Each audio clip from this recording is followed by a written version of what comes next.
दोस्तों स्वागत हमारे YouTube चैनल टारगेट विदेशवी क्लासेस में। पिछला वीडियो दोस्तों चैप्टर 13 जो कि मराठों का उदय, इससे रिलेटेड था दोस्तों।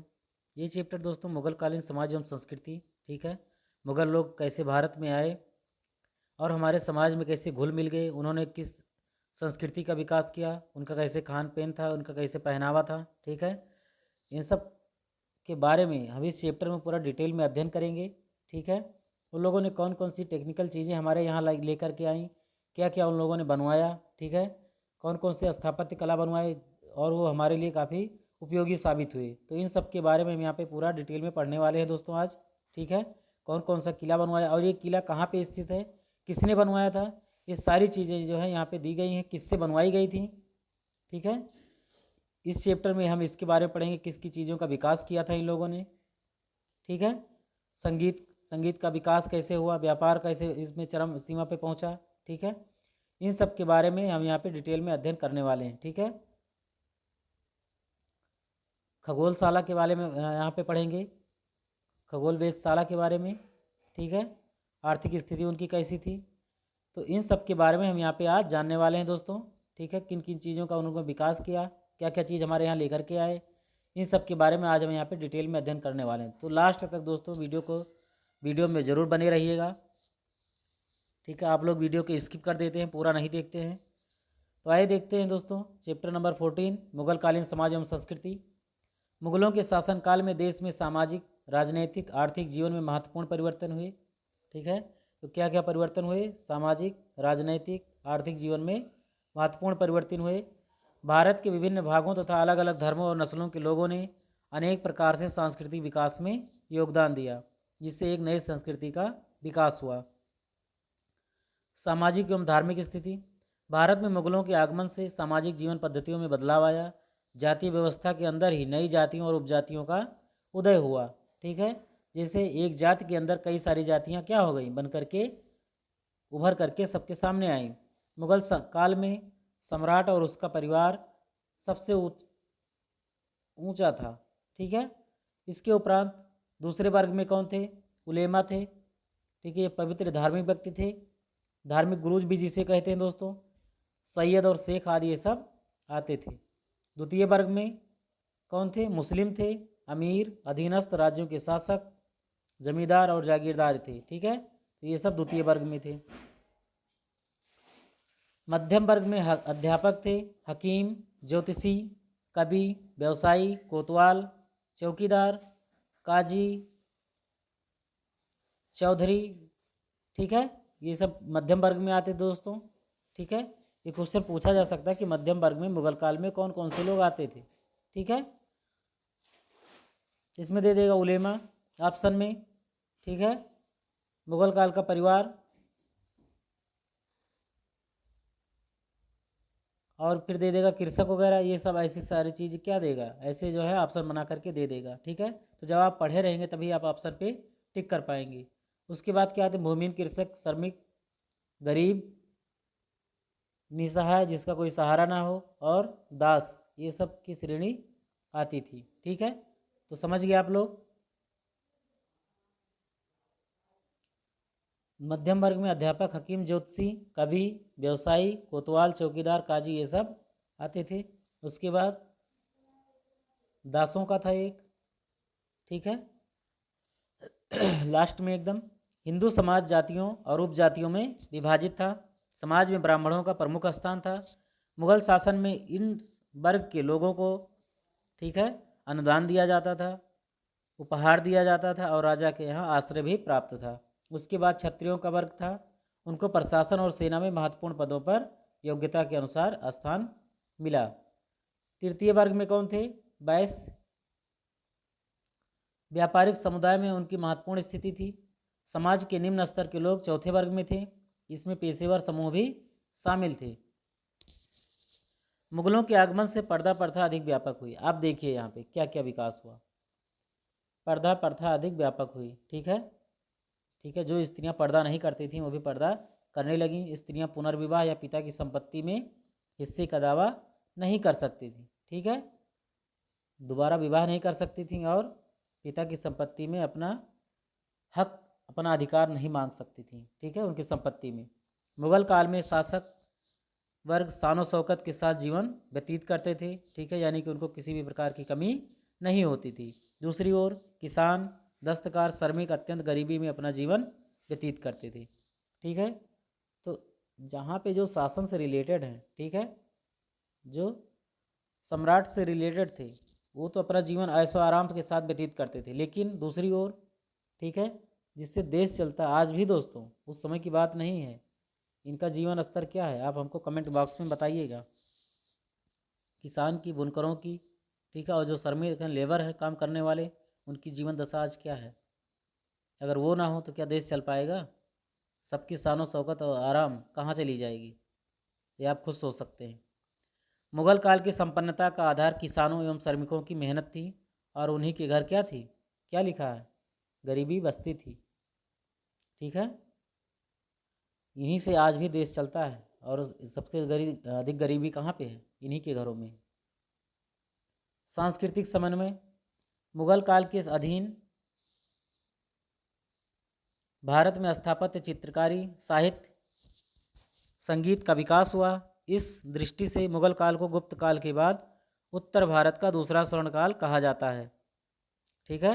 मुगल काल को दूसरा स्वर्णकाल कहा जाता है। मुगल अपने साथ तुर्क ईरानी संस्कृति लाए थे, जिनका भारतीय परंपराओं के साथ क्या हुआ, मिक्सअप हुआ, मिश्रण हुआ। स्थापत्य के क्षेत्र में इनकी क्या उपयोगिता है, आइए देखते हैं। मुगलों ने भव्य किलों, आकर्षक राजमहलों, दरवाज़ों, इमारतों, मस्जिदों, बावलियों, ठीक है, बावलियों का मतलब तालाबों का निर्माण करवाया। मुगल शहंशाहों ने कई किले बनवाए, जिसमें मुगल तथा भारतीय शैलियों का मिश्रण दिखाई देता है, ठीक है। ये मुगल शैली भी है दोस्तों, और इसमें भारतीय शैली भी शामिल है, दोनों चीज़ें मिलकर के बनाई गई, ठीक है। इन किलों में अधिकतर, अभी पूछा जा सकता है कि आगरे के किले में किसका अधिक प्रयोग हुआ है, ठीक है, तो ये लाल बलुआ पत्थर का प्रयोग हुआ है। किसका प्रयोग हुआ है, लाल बलुआ पत्थर का।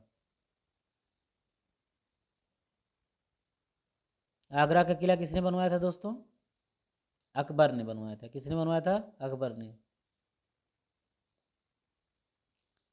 महलों में स्थानीय गुजराती, बंगाली तथा फारसी शिल्पकला का मिश्रण देखने को मिलता है, ठीक है। महलों में क्या मिलता है, स्थानीय संस्कृति जो भी थी, और फिर गुजराती, बंगाली, फारसी, इन सब का क्या है, मिश्रण देखने को मिलता है। इनमें छज्जों और सुंदर छतरियों का इस्तेमाल किया गया, ठीक है। ये छज्जे वगैरह भी बनाए गए हैं, ठीक है।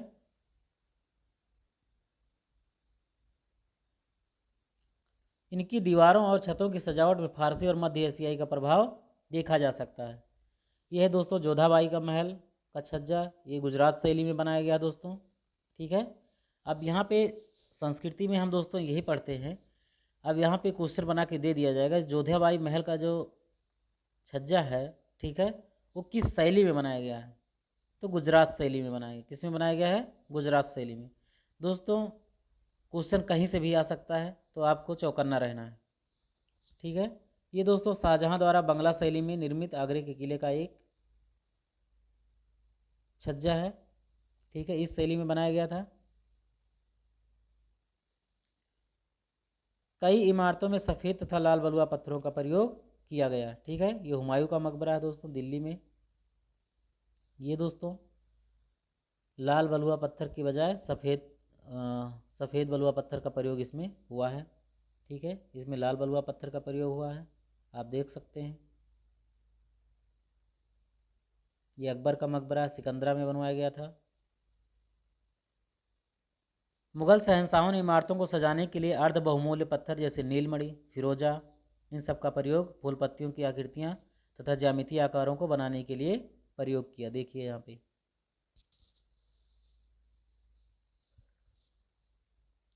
सजावट की इस पद्धति को पियत्रा द्यूरा, एक प्रकार का नक्काशी है दोस्तों, ठीक है, देख सकते हैं। पियत्रा द्यूरा क्या था दोस्तों, तो एक प्रकार की नक्काशी थी, ठीक है, कंफ्यूज नहीं होना है।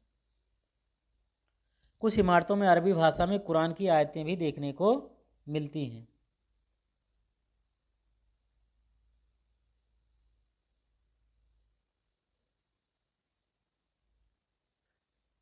इनकी इमारतों की विशेषता इनके विशाल गुम्बद, मेहराब, ठीक है, और क्या है, दरवाजे तथा ऊंचे चबूतरे हैं। ठीक है, मेहराब क्या है दोस्तों?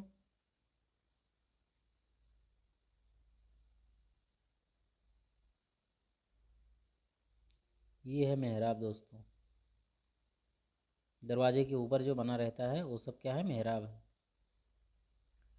हवा के लिए बनाए गए पंचमहल की सपाट छत को सहारा देने के लिए विभिन्न स्तंभों का, जो विभिन्न प्रकार के मंदिरों के निर्माण में प्रयोग किए गए थे, इस्तेमाल किया जाता था। ठीक है, ये ताजमहल में कुरान की आयतें लिखी गई हैं दोस्तों। यहाँ पे ये शालीमार बगीचा कहाँ गए हैं, लाहौर में स्थित है ये। ऐसे क्वेश्चन पूछा जाता है। मुगलों ने जल स्रोतों से युक्त कई सुनियोजित बगीचे भी लगवाए थे। जगह जगह सुंदर फव्वारे भी थे। मुगल बगीचे जैसे कश्मीर में निसात बाग, पंजाब का पिंजौर बाग, लाहौर का शालीमार बाग, ये सब बहुत प्रसिद्ध हैं। बहते पानी का उपयोग करना मुगल कला की विशेषता थी। ठीक है, कि बीच से ही क्या कर दिया जाए, पानी निकाल दिया जाए और वो भी बहता रहे। ठीक है, चित्रकारी कैसे थी दोस्तों? चित्रकारी के क्षेत्र में मुगलों ने विशिष्ट योगदान दिया। उन्होंने भारतीय जीवन से जुड़े प्रसंग तथा प्राकृतिक दृश्यों का चित्रकारी में समावेश किया, जैसे दरबार, शिकार, युद्ध के दृश्यों, इन सब का क्या किया, प्रदर्शित किया। उन्होंने फारसी कथाओं को चित्रित करने के अलावा महाभारत, फारसी अनुवाद, ऐतिहासिक रचना अकबरनामा तथा दूसरी पुस्तकों का चित्रों से सजाया। उन्होंने भारतीय रंगों जैसे मयूरी, नीले रंग तथा लाल रंग का अधिक प्रयोग किया। मुगलों ने अपनी चित्रकारी में ईरानी शैली के सपाटपन के स्थान पर भारतीय कूंची की गोलाइयों का प्रयोग किया, जिससे त्रिआयामी चित्र बनने लगे। ये अकबर का दृश्य है दोस्तों, ये बताया गया है अकबरनामा में। ठीक है, ये भी सब मुगल काल की देन है। यहाँ पे एक चीज़ ये ज़रूरी है देखना, अभी यहाँ पे क्या लिखा गया था, मयूरी नीले रंग का प्रयोग किया गया था। ठीक है, तो ये है दोस्तों मयूरी नीला रंग। ठीक है, तैमूर घराने के राजकुमार शीर्षक से बनाया गया चित्र हुमायूं के काल की अनुपम देन है। यह चित्र, ठीक है, इतना मीटर कपड़े पर बनाया गया। ऐसा माना जाता कि मंगोल परंपरा की देन है, जिसमें तंबुओं पर वो चित्र बनाया करते थे।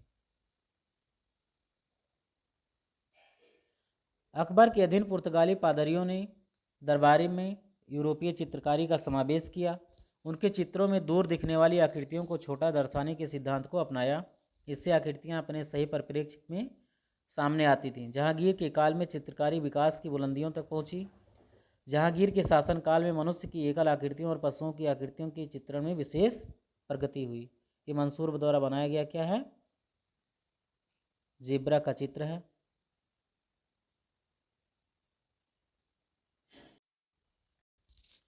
राजस्थानी शैली की चित्रकारी में पश्चिम भारतीय या जन शैली की पूर्ववर्ती परंपराओं का मिश्रण चित्रकारी की मुगल शैलियों के साथ किया गया। इसमें पुराने विषयों का भी समावेश किया गया है। इस प्रकार इस शैली की चित्रकारी में शिकार के दृश्यों के अलावा राधा कृष्ण की प्रेम लीला भी दर्शाई गई है। 12 मासा अर्थात वर्ष के विभिन्न मौसमों और रागों के चित्रण को भी स्थान दिया गया। पहाड़ी शैली में भी इन परंपराओं को जारी रखा। संगीत कहाँ पे थी दोस्तों? संगीत सांस्कृतिक जीवन का एक और क्षेत्र था, जिसमें हिंदू और मुसलमानों ने एक दूसरे के से सहयोग लिया। अकबर ग्वालियर के प्रसिद्ध गायक तानसेन का संरक्षक था, यानी कि तानसेन, इनका मूल नाम क्या था दोस्तों? राम तनु पांडे था। क्या नाम था? राम तनु पांडे। ठीक है, ये अकबर के दरबार में रहते थे और प्रसिद्ध नवरत्नों में से एक थे। तानसेन को कई नए रागों की रचना का श्रेय दिया जाता है। आयने अकबरी में 36 संगीतकारों के नाम हैं। औरंगजेब द्वारा आयोजित संगीत को पसंद नहीं करता था। ठीक है, इसलिए उसने क्या कर दिया था, वो सब बंद कर दिया था। लेकिन यहाँ पे एक चीज़ और क्या दिया है कि वो प्रसिद्ध क्या था, कुशल वीणा वादक था। भारतीय शास्त्रीय संगीत पर फारसी में सबसे अधिक पुस्तकों की रचना औरंगजेब के शासनकाल में हुई। ये भी बड़ी बात है। कहने का मतलब उसका वो बहुत ज़्यादा विरोधी तो नहीं था, लेकिन वो सब ढोल मजीरा, गाना बजाना, नौटंकी, रासलीला, रामलीला, ये सब सारी चीज़ों को उसको क्या हुआ, पसंद नहीं आता था नाच गाना। तो उसने उस पर क्या कर दिया, प्रतिबंध लगा दिया। ठीक है, और सबसे अधिक जो भारतीय शास्त्रीय संगीत पर फारसी में सबसे अधिक पुस्तकों का औरंगजेब के शासनकाल में ही इसकी रचना हुई है। साहित्य का विकास, साहित्य के प्रति जो है मुगलों का प्रेम काफ़ी अधिक था। ठीक है, उन्होंने कई विद्वानों और साहित्यकारों को अपने दरबार में संरक्षण दिया। ठीक है, और इस समय की जो भाषा थी, ठीक है, वो फारसी भाषा थी। क्या थी? राजभाषा क्या थी? फारसी भाषा थी। बाबर ने अपनी आत्मकथा तुजुक ए बाबरी किस भाषा में लिखा था? तुर्की भाषा में। तो यही सब जानना है दोस्तों। ठीक है, एक क्वेश्चन यहाँ से ये बना, एक यहाँ से बना। इस काल में गुलबदन बेगम कौन था दोस्तों? तो ये बाबर की पुत्री थी और हुमायूं की बहन थी।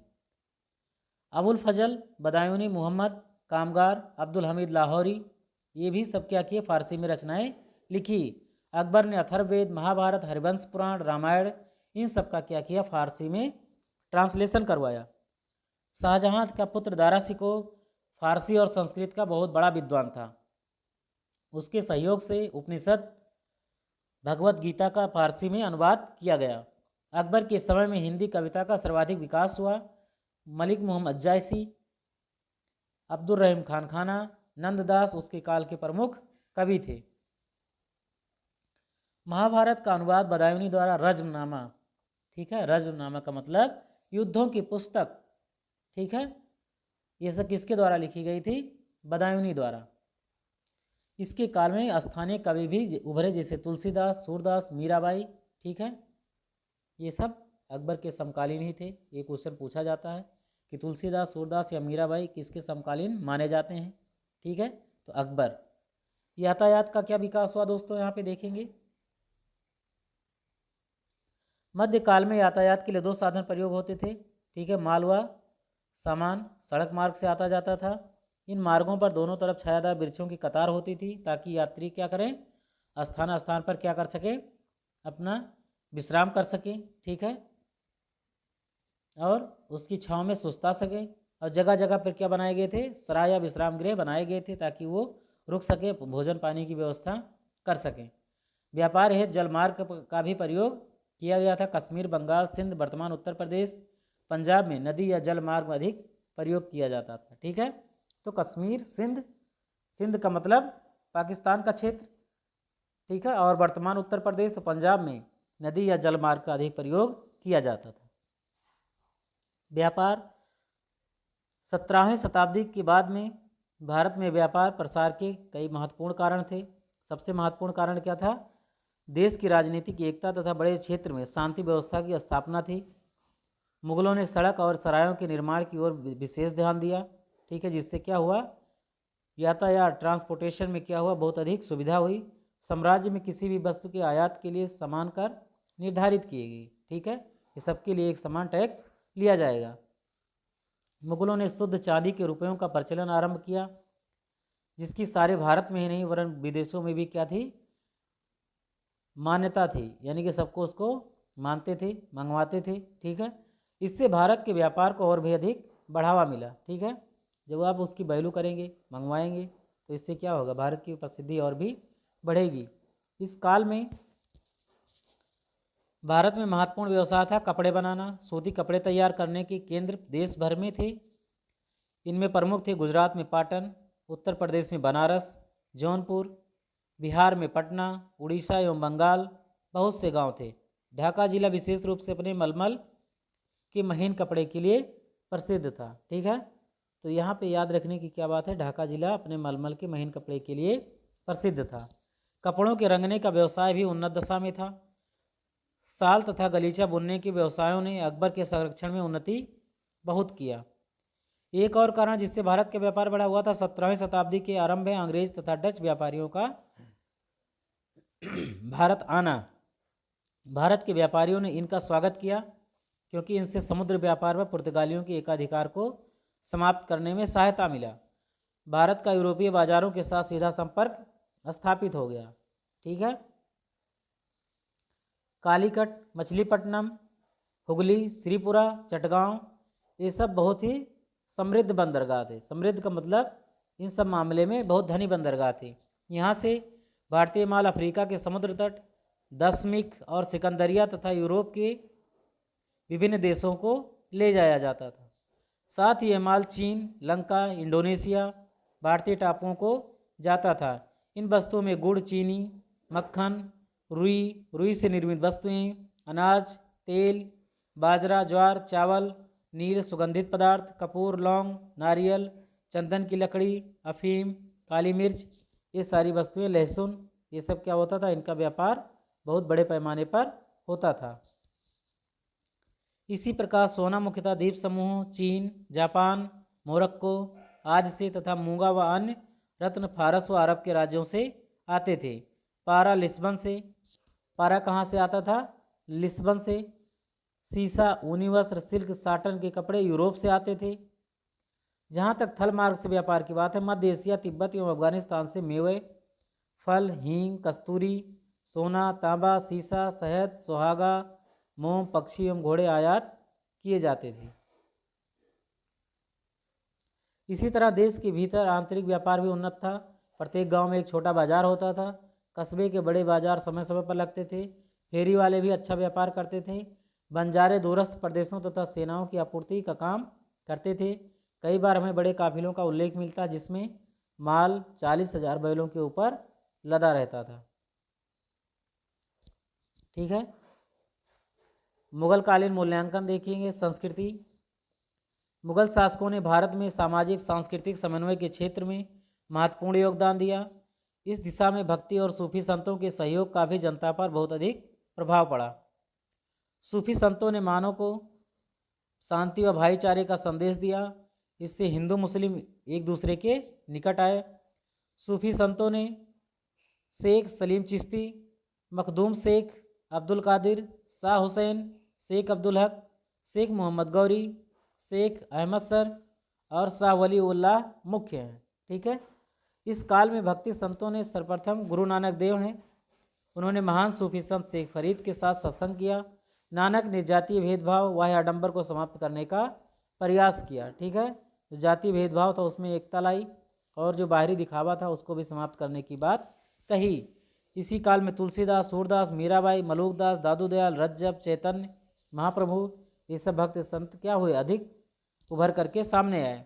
इसी काल में चैतन्य, कबीर जैसे संतों ने देश के विभिन्न भागों में इस्लाम और हिंदू धर्म के बीच अनिवार्य एकता पर बल दिया। धार्मिक पुस्तकों के शाब्दिक अर्थों की बजाय प्रेम तथा भक्ति पर आधारित धर्म पर बल दिया। कहने का मतलब जो सारी बातें पुस्तकों में लिखी गई उसी पर डिपेंड मत रहिए, प्रेम और भक्ति पर ज़्यादा फोकस करने पर इन्होंने क्या किया, बल दिया। मुगल बादशाह सभी धर्मावलंबियों को एक समान देखते थे। हुमायूं सूफी संतों से धार्मिक विचार विमर्श करते थे। अकबर के प्रशासन में योग्यतानुसार सभी वर्गों को प्रतिनिधित्व दिया। अकबर ने अपनी प्रजा को धार्मिक स्वतंत्रता प्रदान किया। अधिकांश मुगल बादशाहों ने हिंदू मंदिरों और मठों को अनुदान दिया। मुगल शासकों ने संस्कृत साहित्य का फारसी में अनुवाद करा के स्थानीय भाषाओं के साहित्य को संरक्षण देकर धार्मिक सहिष्णुता की अधिक उदार नीति अपनाकर और दरबार तथा सेना में हिंदुओं को महत्वपूर्ण पद देकर हिंदू और मुसलमानों में पारस्परिक समझ पैदा करने की कोशिश किया। कहने का मतलब क्या है कि अधिक धार्मिक सहिष्णुता का मतलब है सभी धर्मों को समान संरक्षण दिया। ठीक है, सभी के प्रति उदारता अपनाई। ठीक है, सेना में हिंदुओं को महत्वपूर्ण पद दिया, जिससे क्या हुआ, दोनों में सामंजस्यता बनी रही और एकता की भावना उभरी ताकि हमारे बीच लड़ाई झगड़ा ना हो। सूफी संतों के आगमन ने धीरे धीरे हिंदू धर्म तथा इस्लाम के मूलभूत सिद्धांतों की बेहतर समझ पैदा किया। ये बताया कि दोनों में काफ़ी कुछ समानता है। इससे पारस्परिक सद्भाव और सहिष्णुता की भावना का विकास हुआ। उन्होंने क्षेत्रीय भाषा और साहित्य के विकास में योगदान दिया। प्राचीन भारत में विदेशी धर्म प्रचारक भारत में धर्म प्रचार के लिए आए। भारतीय धर्म प्रचारक भी विदेशों में भेजे गए थे। मुगल काल में भी बाहर से विदेशी धर्म प्रचारक भारत आए।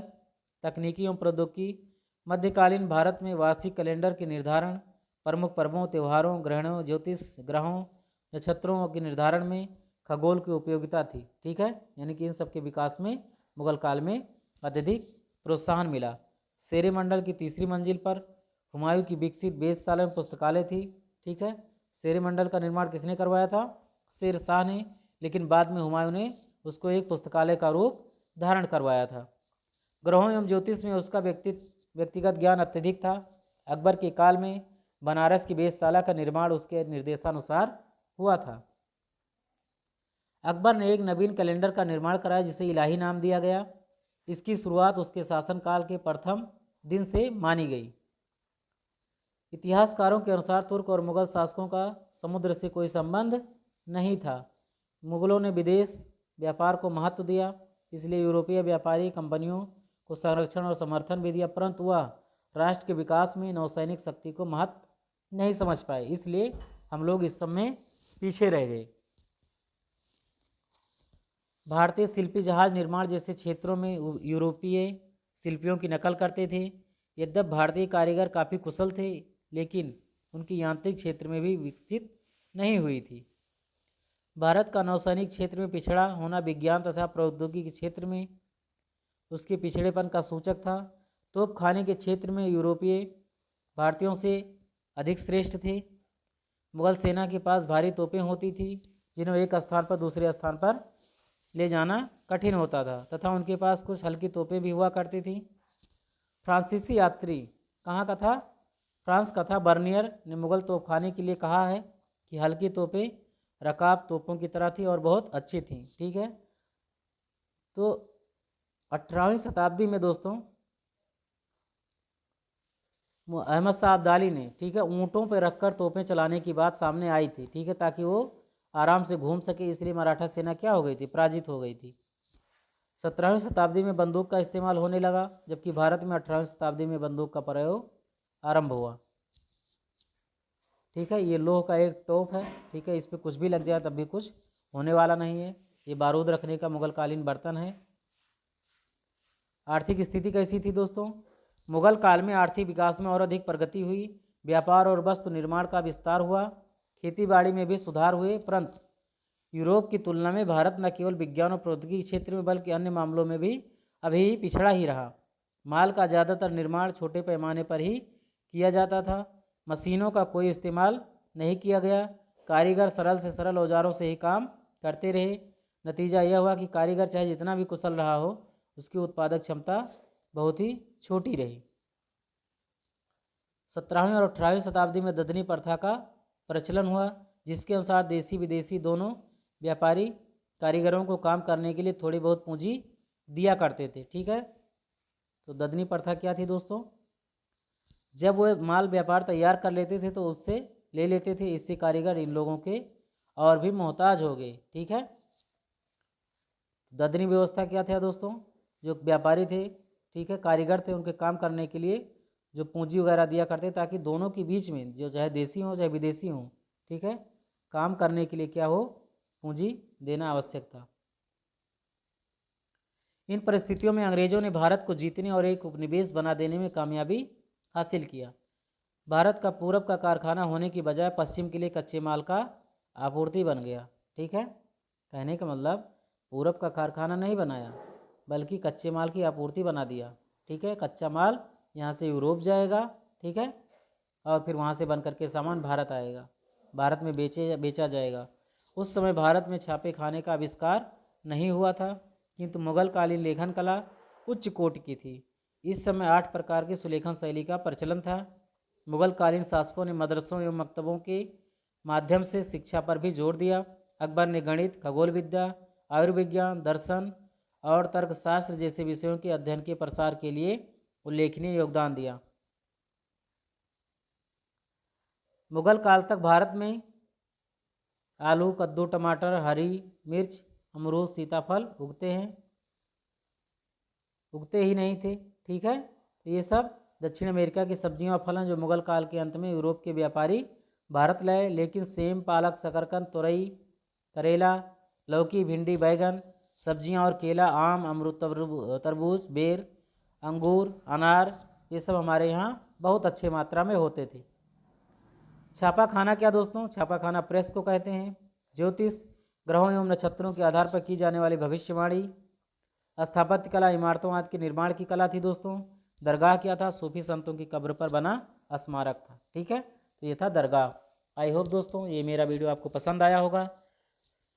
पसंद आया दोस्तों वीडियो को लाइक कीजिएगा, कमेंट करके बताइए कैसा लगा, और अपने दोस्तों के बीच में व्हाट्सएप ग्रुप पे, ठीक है, फेसबुक पे, कहीं भी इसको शेयर कीजिए और हर ज़रूरतमंद तक इस वीडियो को पहुंचाइए, ठीक है। ये वीडियो दोस्तों आपका आने वाला बीपीएससी शिक्षक भर्ती के लिए काफ़ी इंपॉर्टेंट है वीडियो दोस्तों। तो मिलते हैं दोस्तों नेक्स्ट वीडियो में बहुत जल्द। चैनल पे नए हैं तो ज़रूर से ज़रूर सब्सक्राइब कीजिएगा दोस्तों, ठीक है। मिलते हैं दोस्तों नेक्स्ट वीडियो में बहुत जल्द। Thanks for watching. जय हिंद।